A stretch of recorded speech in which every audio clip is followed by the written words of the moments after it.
Hello there. Today I want to talk about the neutral Iroquoians who lived in what is now southwestern Ontario. More specifically, I want to talk about the name for them. What should we call them? The French called them the Neutral Nation because they didn't take a side in the Iroquois-Huron conflict. This name has got some issues.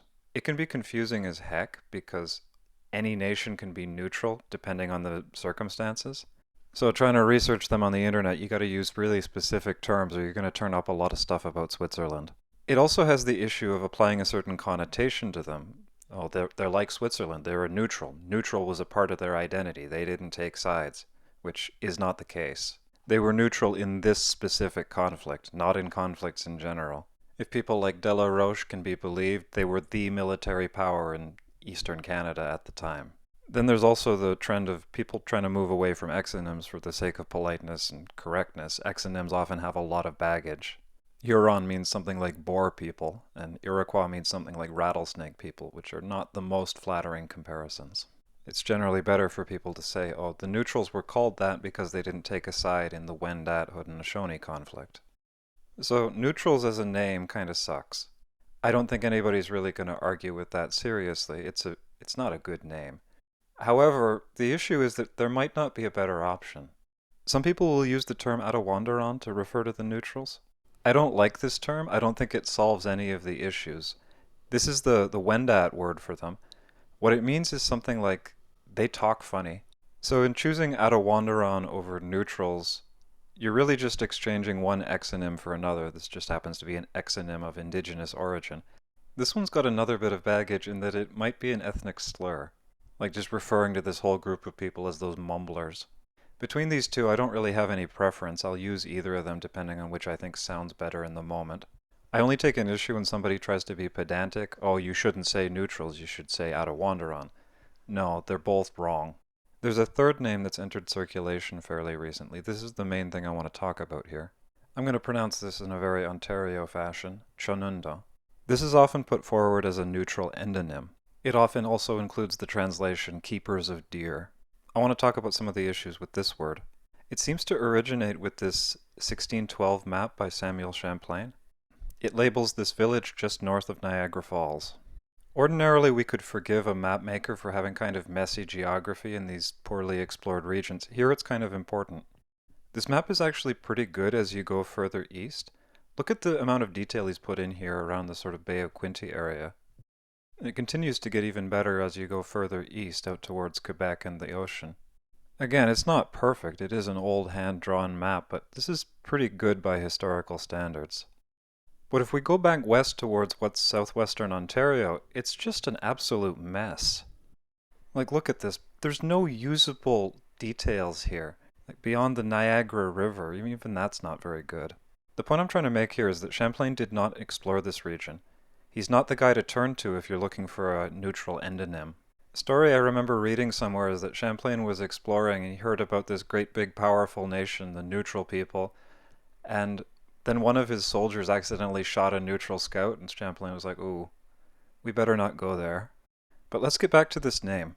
I think it's fairly safe to say this is not an endonym. It's probably another Wendat word for them, which means that it probably refers to this specific village north of Niagara Falls, not the people as a whole, who they called Attawandaron. But the thing I really want to talk about is the translation of the word, Chunundong keepers of deer. Now that I speak a little bit of Mohawk, this doesn't make sense to me. This doesn't seem like it should be possible.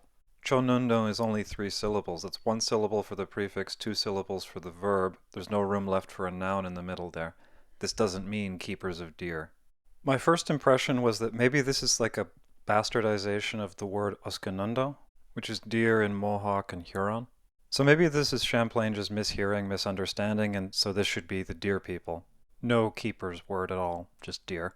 But to go from Oscanundo to Chunundo is a little bit iffy. The last part's the same, but the first part, I don't really see how you could mishear that, so I was thinking of other options. So another word I thought of was tkanundos, which is like I control or I command it. If we change the prefix, we can make it tonundos, they control it, or junundos, she controls it, or jonundos, it controls it. Okay, so keeping something and controlling something are sort of close enough to be passable, but now we got the opposite problem from the first translation in that we don't have deer, they're just controlling it. So at this point I was just about ready to write the whole thing off and say, okay, the conventional translation is hogwash, and publish the video. But when I get to editing it, I pull this map up and I'm actually reading this thing. What does the French above it say? Contri des equi. Contri des, that's easy. Equi? Equi? Equi? I don't know. Horse, maybe? But then the French wouldn't make that mistake. I've never seen a French explorer referring to like moose as horses.